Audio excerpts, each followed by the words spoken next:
Así que voy a hacer la presentación de la primera oradora, la invito a que se acerque. Ella es Elisa Goyeneche, ella es líder de interfaz de usuario y de experiencia de usuario en Lateral View. La recibimos con un fuerte aplauso.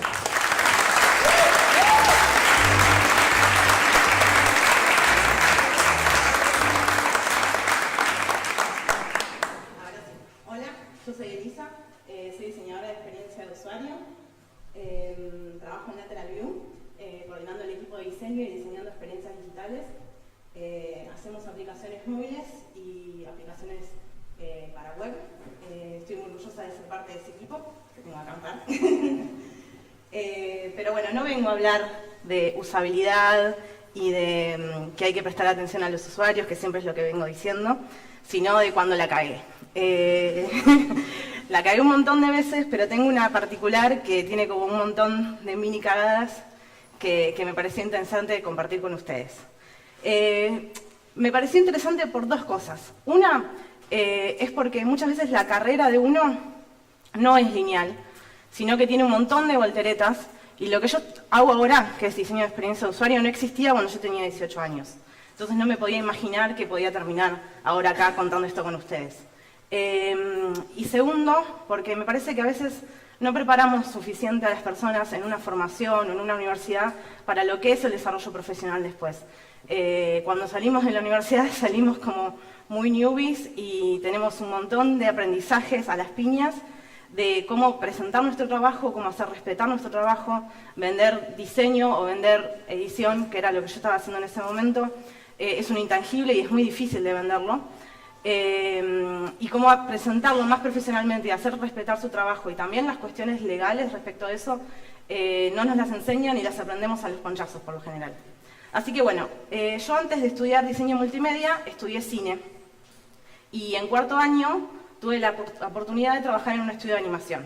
Un estudio de animación, les cuento, era el sueño de mi vida trabajar en un dibujo animado. Era como, yo consumí todo esto y muchísimo más cuando era chica, y era como, lo logré, no terminé la carrera y estoy teniendo mi primer trabajo en blanco en un estudio de animación. Listo, estoy hecha. Y eso hizo que por ahí pasara por alto muchas alarmas de cosas que estaban pasando. Estaba muy contenta y por ahí no me di cuenta que, por ejemplo, ya en la primera entrevista de trabajo tuve una gran alarma. Tuve que esperar 6 horas para que me entrevistaran sin aviso previo de que yo iba a estar perdiendo todo mi día con ellos ahí. Y eso ya fue una alarma de esas que uno debería ver, pero salí como, no importa, voy a trabajar en un dibujo animado, ya fue. Pero lo más extraño empezó a pasar después. Yo al principio entré a trabajar por 4 horas, después me pasaban a full time, me cruzo con un compañero en el pasillo y le digo, hey, me pasaron a full time, estoy recontenta, voy a trabajar más en este dibujo, qué sé yo. Y me dice, no sabes en lo que te metiste. Me abrazó, o sea, fue como, estás en problemas. Y después me contó que en realidad ella venía trabajando hace más de un año en el proyecto, y ese dibujo animado, hacía 4 años que estaba en producción, nunca había salido al aire, que ellos ya creían que no iba a salir al aire, y que dudaban de la financiación de ese proyecto. Más o menos, digamos, de dónde venía el dinero para estar 4 años sosteniendo un estudio de animación tan grande.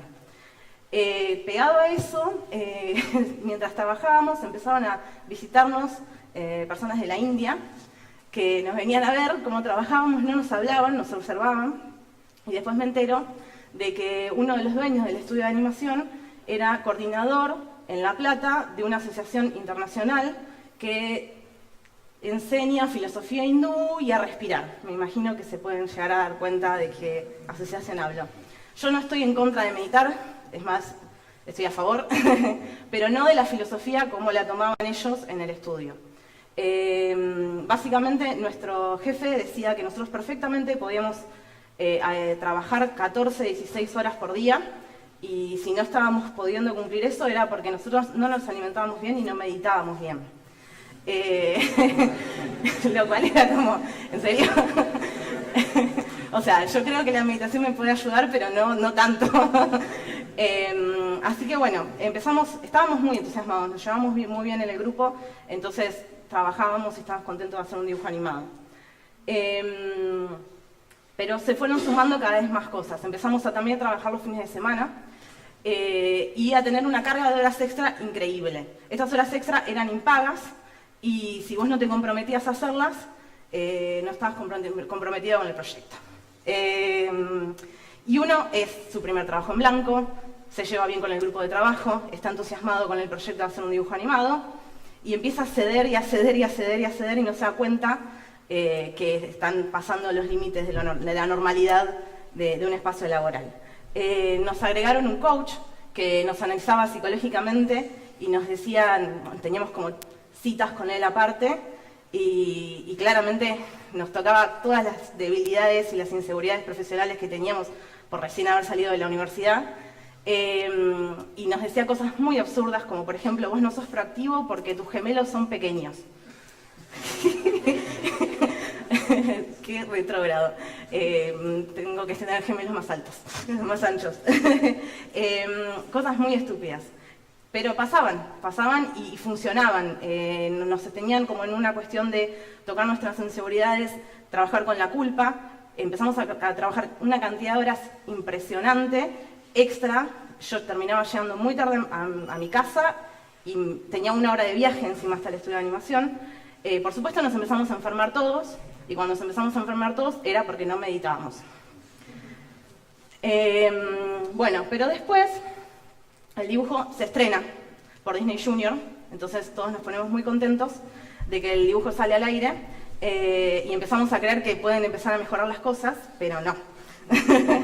Las cosas empeoraron, empezó a haber despidos, todos los 31 de cada mes, sin aviso previo y sin justificación previa, llamaban a 1, 2, incluso a 5 compañeros en un momento, a despido. Entonces se generaba una sensación también de miedo, o sea, estábamos con culpa, inseguridades y ahora miedo a los despidos. Y al no hablar, ¿no? Al no quejarte de nada porque ya sabes lo que va a venir. En un momento yo ya estaba bastante cansada, me enojé por una situación. Por supuesto, eso implicó que yo tuve una charla con mi jefe diciéndome te vas a callar la boca. Y al día siguiente voy a trabajar y debajo de mi teclado había un micrófono. Me enojé muchísimo porque, primero, porque no puedo creer que no se dieran cuenta que yo me iba a dar cuenta. O sea, había un cable más en la computadora, o sea, lo voy a ver. O sea, no. Y bueno, y segundo, porque es una práctica ilegal agregar micrófonos en un espacio de trabajo de esa manera. Cosa que yo en ese momento no sabía y por eso me gusta contar esto, ¿no? Porque uno tiene que estar más informado de qué es legal y qué no es legal y cuáles son los límites. Bueno, ahí decidí que iba a renunciar. Empecé a planear mi renuncia. Por suerte mis hijos me apoyaron porque yo me acababa de mudar, era toda una situación complicada. Hablo con una compañera por Skype de que quería renunciar y ella me dice que también quería hacer lo mismo. Al día siguiente la llaman a ella, por lo cual me doy cuenta que también nos leían el Skype. La llaman a ella a una sesión de 4 horas, donde básicamente tiene una conversación súper larga con este coach que nos venía analizando, diciéndole cosas espantosas como que ella no era una buena ilustradora, que no pensara que iba a conseguir trabajo en otro lado, y todas cosas que sabían que con ella funcionaban de esa manera. Ella es una increíble ilustradora y estaban abusando de la situación de una manera impresionante. Ella salió derretida de esa situación, yo me acuerdo que me quedé esperándola y salió hecha agua de lo que lloró. Y le dije ahí como, basta, renunciamos ya.